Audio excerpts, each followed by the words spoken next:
Friends, मेरा नाम doctor Khan है। मैं पिछले 15-16 साल से ऑर्थोपेडिक, न्यूरो और पेन मैनेजमेंट में काम कर रहा हूँ। जैसा कि आप लोग जानते हैं, नई नई इन्फॉर्मेटिव वीडियो मैं आपके लिए लेता आया हूँ ताकि आपको आपकी बीमारी के बारे में ज़्यादा से ज़्यादा जानकारी हो और उसका पॉसिबल अगर हो तो घर पे कुछ हद तक इलाज भी कर सकें। तो इसी इंटरेस्टिंग टॉपिक के साथ में मैं आज बहुत इम्पोर्टेंट टॉपिक को लेकर आया हूँ। क्या आपके कूल्हे में दर्द रहता है? आपके कूल्हे से आपकी मांडी, आपकी काफ मसल, त्याला मराठी बोलतात पोटरी, पोटरी में, काफ में या ग्लूट के अंदर टिंगलिंग, नंबनेस, झंझनाट, सुन्नपन होता है। आराम करने पे वो दर्द बढ़ता है, चलने पे या वॉक करने पे वो दर्द कम होता है। अगर आप पर्स रखते हैं तो क्या पर्स रखने के कोई साइड इफेक्ट भी हैं? कमर पे जो वॉलेट, हम लोग जो पॉकेट में जो वॉलेट रखते हैं, उसको रखने के कुछ साइड इफेक्ट भी हैं। एमआरआई निकाला है लेकिन एमआरआई नॉर्मल आ रही है, फिर भी पेन नहीं जा रहा है। सुन्नपन, झंझनाट, बेचैनी, पैर के अंदर खिंचाव रहना, ये सब चालू ही है। तो इसी प्रॉब्लम को मैं मद्देनज़र रखते हुए आपके सामने एक टॉपिक लेकर आया हूँ। तो प्लीज़ ये वीडियो को आप ज़रूर देखिए, क्योंकि इसमें बहुत सारी हिडन बातें छुपी हुई हैं जो आपके लिए बहुत इम्पोर्टेंट है और आप आसानी से इस बीमारी का घर पे बैठे भी कुछ हद तक पता लगा सकते हैं और इसका कुछ स्पेशल ट्रीटमेंट मैं बताऊंगा, वो भी आपको करना है। तो प्लीज़ ये वीडियो को आखिर तक ज़रूर देखिएगा, इसको स्किप मत कीजिएगा, क्योंकि स्किप करेंगे तो बहुत सी चीज़ें छूट जाएंगी और अधूरी नॉलेज अच्छी नहीं रहती है। तो आइए हम लोग इसके बारे में एक एक करके डिस्कस करते हैं। तो जिस टॉपिक को मैं डिस्कस करना चाह रहा था उसको मेडिकल टर्म के अंदर प्रीफॉर्मे सिंड्रोम बोलते हैं। आखिर ये प्रीफॉर्मे सिंड्रोम है क्या? सबसे पहले तो ये पता कर लेते हैं क्या होता है। हमारी कमर का जो दर्द होता है वो मोस्टली हमारी लंबर स्पाइन से निकलता है, कमर की हड्डी से निकलता है और पूरा नीचे तक, पैर तक हमारा जाता है।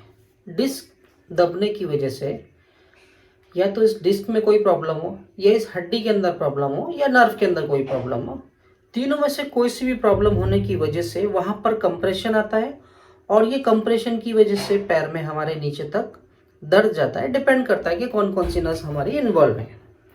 ये तो नॉर्मल बैक पेन होता है।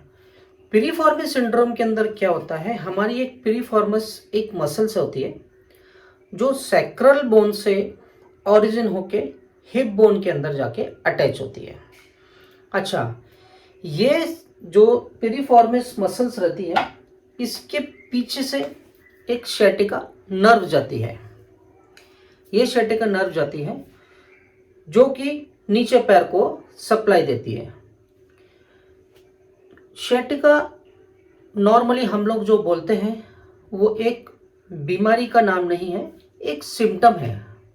वो शैटिका एक डायग्नोसिस नहीं है, ठीक है।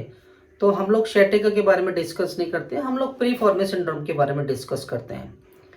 प्रीफॉर्मे सिंड्रोम मोस्टली दो तरीके की होती है, प्राइमरी और एक सेकेंडरी। तो प्राइमरी क्या होता है, कंजेनिटल कोई भी बीमारी। अभी देखो, इसमें दो चीजें हैं, या तो वो मसल्स में कोई प्रॉब्लम हो, या जो पीछे से जो नस जा रही है, नर्व जा रही है, या उसमें कोई प्रॉब्लम हो, उसमें कोई विकृति हो, कोई बनावट में कोई एबनॉर्मलिटी हो। तो ये जन्मजात भी होती हैं, ट्रॉमा की वजह से भी हो जाती हैं। मोस्टली जन्मजात ये लोग रहती हैं, ठीक है। तो कोई भी विकृति इन दोनों में से अगर रहेगी तो उसको हम लोग प्राइमरी प्रीफॉर्मे सिंड्रोम बोलते हैं। ये 10 से 15% या बहुत से 20% भी इसको हम लोग बोलते हैं। 80% जो प्रीफॉर्मे सिंड्रोम होते हैं उसमें कोई भी ट्रॉमा, कोई मसल्स के अंदर टाइटनेस, किसी तरीके का कोई एबनॉर्मलिटी आने की वजह से, कंटिन्यू ओवर यूज होने की वजह से वो पिरिफॉर्मिस सिंड्रोम होता है। अच्छा, क्या होता है पिरिफॉर्मिस सिंड्रोम में? नॉर्मली जो sciatica की जो नर्व होती है वो हमारे पिरिफॉर्मिस मसल से पीछे की तरफ जाती है, ताकि वो इसको अटैच नहीं करेगी। अटैच नहीं करेगी तो उस पर टच नहीं होगी, टच नहीं होगी तो सिम्टम नीचे पैर में टिंगलिंग झंझनाहट की नहीं आएंगे। इस केस में क्या होता है, पिरिफॉर्मिस सिंड्रोम के अंदर ऐसे करके दो फाइबर होते हैं, उसके बीच में से जाती है कभी कभी नर्व, तो ये मसल्स की वजह से वो नर्व इरिटेट होती है और वहां पर पेन, टिंगलिंग, नंबनेस चालू हो जाता है। अच्छा, ये किन किन लोगों में होता है? तो मोस्टली रेशियो फीमेल का मेल की कंपेयर में ज़्यादा बताया गया है इसमें, और ये 40 से 60 साल की उम्र में लोगों को ज़्यादातर ये प्रॉब्लम होती है। अच्छा, ये किन किन लोगों को प्रॉब्लम होती है थोड़ा सा ये भी बताऊंगा। जो लोग बाहर की तरफ पैर मांडी डाल के इस तरीके क्रॉस लेग जिसको बोलते हैं बैठते हैं, उनको ये प्रॉब्लम होती है। जो लोग जंपिंग करते हैं, रनिंग करते हैं, जॉगिंग करते हैं और बहुत ज़्यादा टाइम तक बैठते हैं, उन लोगों को ये प्रॉब्लम देखी गई है। ठीक है। अच्छा, इसमें क्या प्रॉब्लम क्या होती है पेशेंट को? देखिए, इसमें प्रॉब्लम मोस्टली जैसे कि मैंने बताया टिंगलिंग, नंबनेस, झंझनाहट बहुत ज़्यादा होती है। और इसका मेन सिम्टम कैसा है कि जब आप सोएंगे, आराम करेंगे, तो ये प्रॉब्लम आपको बढ़ी हुई नजर आएगी, तकलीफ बढ़ी हुई नजर आएगी। जबकि नॉर्मल पीआईडी पेशेंटों के अंदर आराम करने पे ये तकलीफ कम होती है। वॉक करेंगे, चलेंगे तो ये प्रॉब्लम सबसाइड हो जाती है। बहुत से लोग अपना वॉलेट यूज करते हैं, पर्स पीछे की जेब में, तो वो वॉलेट यूज करने की वजह से भी कभी कभी उस मसल्स में प्रेशर ओवर हो जाता है, जिसकी वजह से वो नर्व दबती है, उसमें भी ये प्रॉब्लम होती है, जिसको हम लोग वॉलेट न्यूराइटिस, नस में सूजन आना या पिरिफॉर्मिस सिंड्रोम बोलते हैं।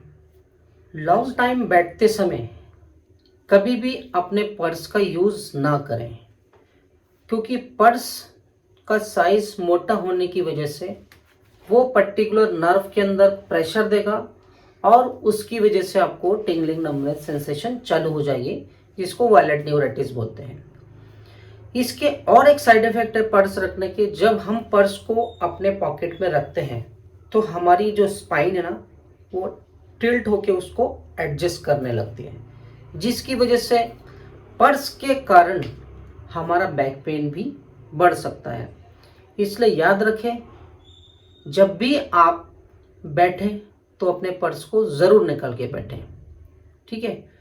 तो प्रीफॉर्मिस के अंदर कुछ फिजियोथेरेपी की एक्सरसाइज भी हम लोग देते हैं पेशेंट को, कुछ स्ट्रेचिंग एक्सरसाइज, कुछ स्ट्रेंथनिंग एक्सरसाइज, उनका अलग अलग रेशियो भी हम लोग बताते हैं। अगर हम पेशेंट को सुलाते हैं और पेशेंट को सुलाने के बाद में जब हम पेशेंट का पैर को थोड़ा सा ट्रैक करते हैं, खींचते हैं, ट्रैक्शन देते हैं, तो पेशेंट को आराम मिलता है, पहली बात। दूसरी बात, पेशेंट को हम सीधा लिटा के एक फेयर टेस्ट करके बोलते हैं, उसमें फ्लेक्शन, एडक्शन और इंटरनल रोटेशन हम लोग पेशेंट को करते हैं, तो वो टेस्ट भी इसमें पॉजिटिव आता है। उल्टा लिटाने पेशेंट को हम लोग पैर को अंदर की तरफ मोड़ते हैं। एक लेस गिव टेस्ट करके रहता है, जिसमें हम लोग पेशेंट को सीधा लिटा के पैर ऊपर उठाते हैं और एंकल जॉइंट को डॉर्सिफ्लेक्शन करते हैं। तो अलग अलग टेस्ट डॉक्टर अलग अलग एग्जामिन करते हैं।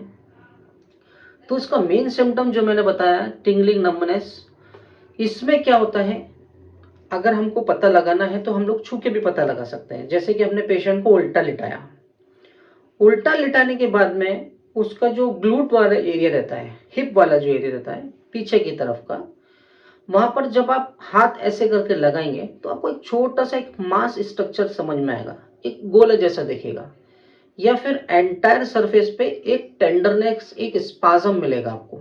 ठीक है। अगर वहां पर हम प्रेशर देंगे तो पेशेंट को पेन और झंझनाहट होने के सिम्टम बढ़ते हैं।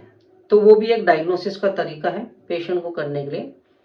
अब ये तो पता लगा लिया। अच्छा, इसमें क्या होता है, बैक पेन नहीं होता है, ना ही ये बैक से निकल के आता है, ये नीचे वाली एरिया से निकलता है। कोई भी मसल्स बैक की एग्जामिन करते समय, हम लोग जब बैक का भी एग्जामिन करते हैं तो वहाँ कोई टेंडरनेस नहीं होती है, और ना ही पैरास्पाइनल मसल स्पाज्म वहाँ होता है, और ना ही कोई मसल्स वीक होती हैं। ठीक है, तो वो भी एक सिम्टम है। अब इसका ट्रीटमेंट क्या होगा, वो बहुत इंपॉर्टेंट चीज़ है।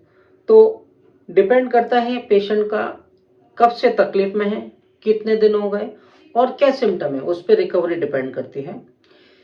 इसमें 99% ऑपरेट करने की ज़रूरत नहीं होती है, ये कंजर्वेटिव ट्रीटमेंट से ठीक हो जाता है।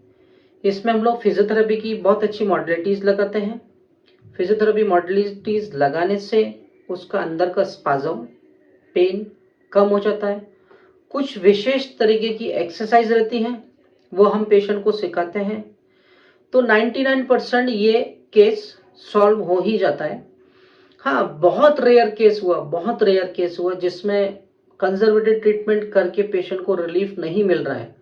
शायद कुछ कंजेनिटल एनोमलीज रही होगी अंदर, या फिर कुछ मसल्स में एक ऐसा चेंजेस आए रहेंगे जो कि कंजर्वेटिव ट्रीटमेंट से नहीं ठीक होता है, तो वहाँ पर ऑपरेटिव प्रोसीजर हम लोग करते हैं पेशेंट का। तो वही मुझे आपको बताना था कि सही इलाज सही बीमारी पता लगाने पर ही होता है। अगर सही बीमारी नहीं पता लगेगी, पता लगा पिरिफॉर्मी सिंड्रोम आपको है, बैक पेन का आप ट्रीटमेंट ले रहे हैं।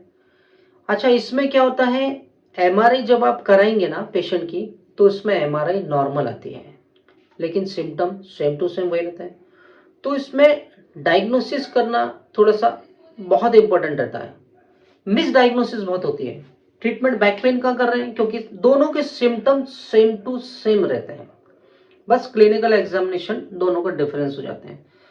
तो सही इलाज करने के लिए सही बीमारी का पता लगाना बहुत बहुत ज़्यादा ज़रूरी है, और बीमारी का अगर पता नहीं लगेगा तो आप सिर्फ घूमते ही रहेंगे।